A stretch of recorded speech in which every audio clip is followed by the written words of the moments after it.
Hello everyone. इस video में हम बात करेंगे आज का pandemic disease novel corona virus infection, और इसे कहा जाता है सार्स कोव 2 वायरस, कोविड-19 वायरस। ये कैसे हमको इन्फेक्ट करता है, कैसे स्प्रेड होता है, क्या कारण है, इसके बारे में हम बात करेंगे। कोरोना वायरस डिजीज ये एक पेंडेमिक डिजीज है जिसे हिंदी में महामारी कहते हैं। आपने सुना होगा कि पूरी दुनिया में हैजा फैल गया है, पूरी दुनिया में प्लेग फैल गया है। ये सब पिछले टाइम की महामारी थी। उसी तरह से आज के टाइम की महामारी है ये कोरोना वायरस डिजीज। जो सबसे पहले केस आया है वो वुहान शहर के चाइना में आया है। तो कोरोना वायरस डिजीज कोविड-19 ये एक तरह का नोवेल कोरोना वायरस है जो कि हमारे रेस्पिरेटरी सिस्टम को अफेक्ट करता है। इसलिए ये एक तरह का सिवियर अक्यूट रेस्पिरेटरी सिंड्रोम भी कहा गया है। इसे पहले 2019 में ये आया था, इसलिए इसको 2019 एनकोव कहा था। सार्स कोव 2 का है ये दिक्कत सबसे पहले हमें वुहान शहर में जो चाइना में पड़ता है वहां इसका आउटब्रेक, इसका रेस्पिरेटरी इलनेस देखने को मिला है। WHO ने इसको सबसे पहले रिपोर्ट किया है दिसंबर 31, 2019 में। फिर 30 जनवरी 2020 में WHO ने इस कोविड-19 को महामारी डिक्लेयर कर दिया, यानी एक तरह की ये पूरी दुनिया में फैल चुकी थी बीमारी और एक तरह की इमरजेंसी डेवलप हो गई थी। फिर 11 मार्च 2020 में WHO ने कोविड-19 को ग्लोबल पैंडेमिक डिजीज यानी पूरी देश में महामारी फैलने की बीमारी कह दिया था। यानी जब इन्फ्लुएंजा H1N1 का इन्फेक्शन हुआ था 2009 में, उसके बाद ये पेंडेमिक, ये महामारी की बीमारी 2020 में कोविड-19 को कहा गया है एक तरह का ग्लोबल पैंडेमिक।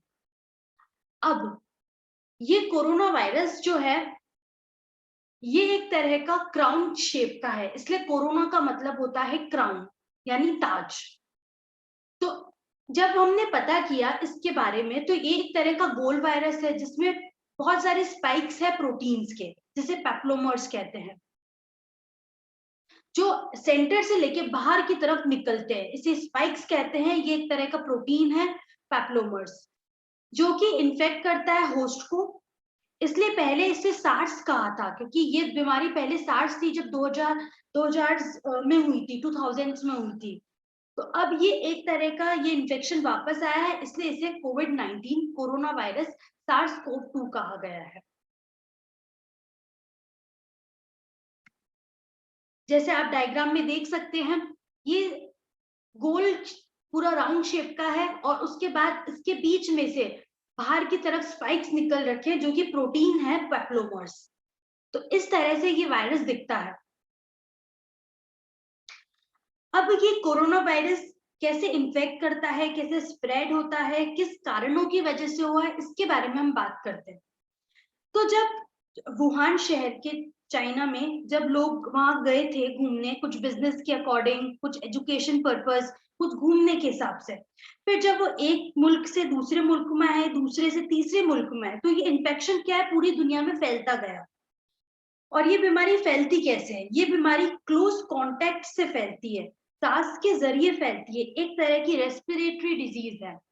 अब कोरोना वायरस एक तरह की जूनोटिक डिजीज है, यानी ये सबसे पहले मनुष्य में नहीं आया है, ये सबसे पहले जानवरों से जानवरों में ट्रांसमिट हुआ है, उसके बाद ये ह्यूमंस में आया है। तो सबसे पहले ये वायरस जानवरों से जानवरों में इन्फेक्ट हुआ है, उसके बाद ये हमारे इंसानों में आया है। तो कोरोना वायरस डिजीज एक तरह की रेस्पिरेटरी डिजीज है, यानी ये हमारे सांस के जरिए फैलती है। जब भी हम किसी के क्लोज कांटेक्ट में आते हैं जो कोविड पॉजिटिव होता है, तो उसके जरिए, रेस्पिरेटरी के जरिए ये बीमारी फैलती है। जब भी कोई खांसता है, छींकता है, बात करता है, तो इस वजह से ये एक से दूसरे इंसान में, दूसरे से तीसरे, तीसरे से चौथे इंसान में पहुंचती है। ये वायरस हमारे नाक से होते हुए सीधे लंग्स पे पहुंचता है और आसानी से चिपक जाता है हमारे लंग्स में। क्योंकि ये कोरोना वायरस का जो स्ट्रक्चर है इसमें भी बहुत ज्यादा ब्रांचेस निकल रखी है सेंटर से, यानी बहुत सारे स्पाइक्स निकल रखे हैं। वैसे ही हमारे लंग्स होते हैं जिसमें बहुत सारे लोब्स होते हैं, बहुत सारी ब्रांचेस होते हैं, एयरवेज होते हैं, तो आसानी से ये वायरस वहां चिपक जाता है। अब वहां पे ये मल्टीप्लाई होता है, इसके बाद ये नुकसान पहुंचाना शुरू कर देता है। मतलब इस बीमारी में सबसे ज्यादा लक्षण लंग्स यानी फेफड़ों से संबंधित मिलते हैं। ये वायरस अगर आपके खाने के साथ पेट में जाए और आपके पेट में एसिड बनता है खाना पचाने के लिए, जिससे ये वायरस मर जाता है, तो इसका मतलब खाने से ये वायरस नहीं फैलता है। तो रिसर्च के हिसाब से एक एनिमल वायरस और एक ह्यूमन वायरस मिलकर के म्यूटेशन हुआ है और एक नया वायरस बन गया है, तो इसलिए इसे हम नोवेल कोरोना वायरस कहते हैं। और अभी के टाइम पे ये पूरा ह्यूमन वायरस है और सिर्फ इंसान से इंसान में फैलता है, यानी कि एक इंसान से दूसरे इंसान में ये इन्फेक्शन कैसे फैलता है। ये इन्फेक्शन अगर किसी को कोविड पॉजिटिव हो गया है कोई, और अगर खांसी कर रहा है, तो खांसी करने के भी दो तरीके होते हैं। एक तो वो खांसी कर रहा है हवा में, दूसरा वो खांसी कर रहा है अपने हाथों में, यानी बिना हाथ को टच किए हुए सीधा हवा में।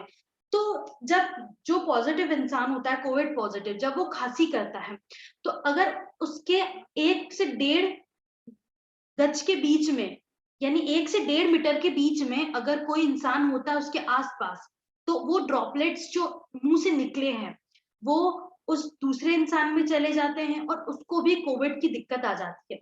या फिर अगर आपने अपने जो कोविड पॉजिटिव इंसान है, अगर उसने अपने हाथों में खांसी करी है, अपने नाक को, हाथों को, आंखों को छुआ है, और फिर वही उसने किसी जग को पकड़ लिया है, कहीं टेबल पे हाथ रख लिया, लिफ्ट में हाथ रख लिया है, और दूसरे इंसान ने वही उस जगह पे हाथ रखा है, तो उसके जरिए भी ये दिक्कत फैल रही है। तो इसके जरिए भी दूसरा इंसान कोविड पॉजिटिव हो सकता है।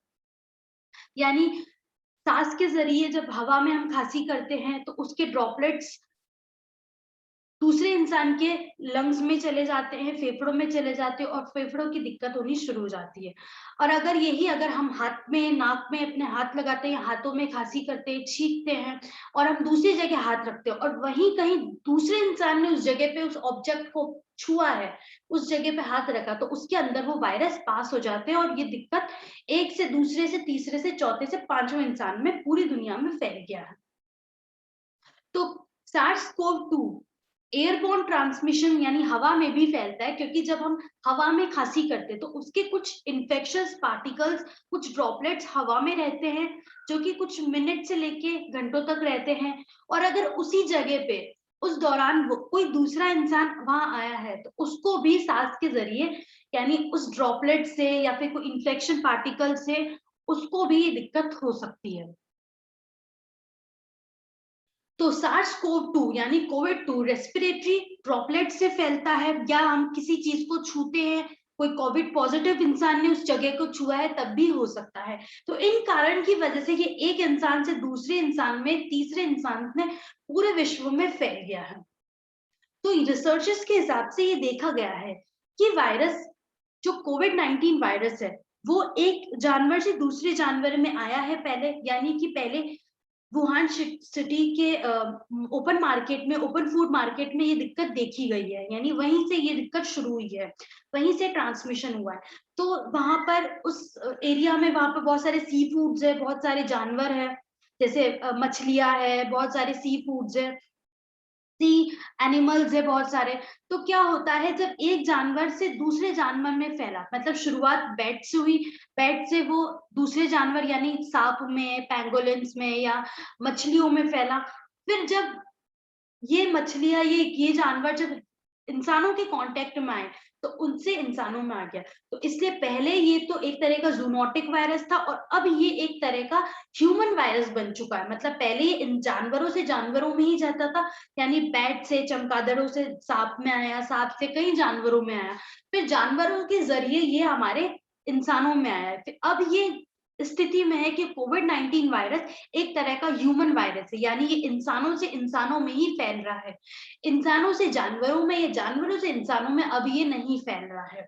तो ये दिक्कत, कोविड 19 जो है वो ह्यूमंस से लेके ह्यूमंस में ट्रांसमिशन फैल रहा है।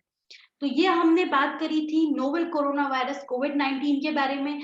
अगले वीडियो में हम बात करेंगे कि जब कोविड-19 जिसको होता है, जो कोविड-19 पॉजिटिव होता है, उनमें क्या-क्या लक्षण देखने को मिलते हैं, जिससे पता किया जाता है। उसके अलावा अब इसका क्या-क्या टेस्ट है और आप कैसे 6 मिनट वॉक टेस्ट करके इसका पता कर सकते हैं। साथ ही साथ इसका इलाज क्या है, चेस्ट फिजियोथेरेपी क्या है, आप इस पे घर पे कैसे ध्यान रख सकते हैं, क्या ब्रीथिंग एक्सरसाइज करनी चाहिए, क्या आपको होम केयर ट्रीटमेंट लेना चाहिए, उसके बारे में हम अगले वीडियो में डिस्कस करेंगे।